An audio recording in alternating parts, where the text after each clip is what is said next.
Hi friends, welcome to Technical Education Classes। Computer hardware and peripheral के आज के session में हम लोग मैग्नेटिक मेमोरीज को स्टडी करने जा रहे हैं। मैग्नेटिक मेमोरीज को हम लोग सेकेंडरी स्टोरेज भी कहते हैं। Secondary memory located outside the computer system itself, that is, it cannot be processed directly by the processor। Secondary memory हमारे सिस्टम के साथ जुड़ी हुई डायरेक्ट नहीं होती है। यह सिस्टम बोर्ड से बाहर में लगी हुई होती है।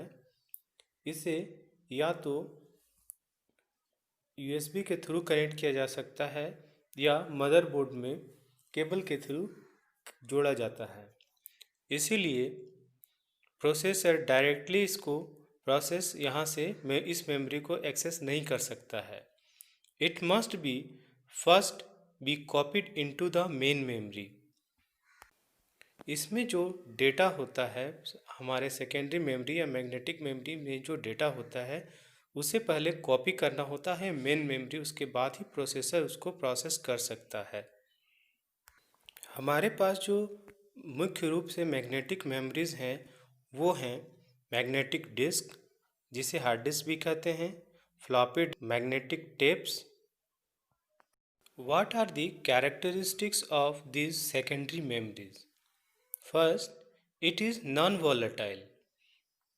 इसमें जो डेटा हम लोग रखते हैं वो पावर ऑफ होने के बाद भी मिटता नहीं है, इसीलिए इसे नॉन वॉलेटाइल कहते हैं।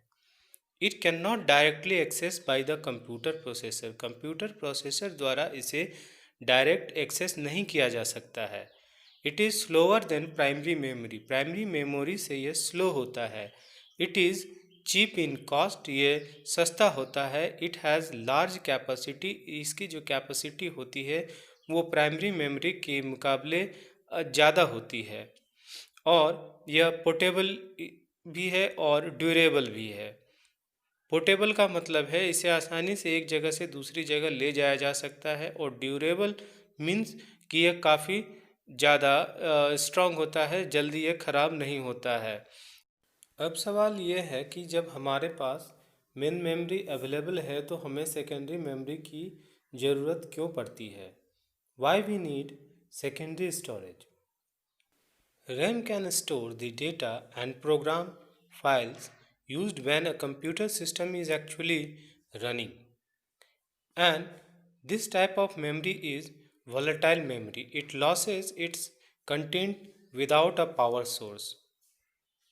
जबकि a secondary storage device is needed in a computer system to store data and program file when the computer supply is turned off. Secondary storage is non-volatile. It retains its content without the need of power supply. Power supply जाने के बाद भी इसमें जो content होते हैं वो इसमें एज यूजल रहते हैं, वो लॉस्ट नहीं होते हैं। Secondary storage may also need to have a large storage capacity than RAM if it need to store operating system files, other program files and data files।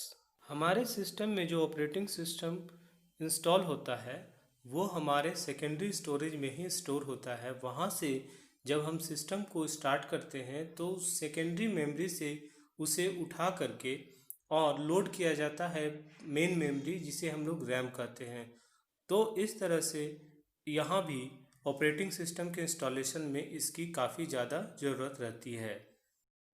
When a system is running, the programs and data files is used are copied from the secondary storage into RAM, that is called loading. So the CPU can access them at an acceptable speed। जो उसकी acceptable speed है उसके according वो उसको access करेगा, लेकिन पहले इसको लोड करना होता है रैम पर। ये डायरेक्ट एक्सेस नहीं कर सकता है सेकेंडरी स्टोरेज से।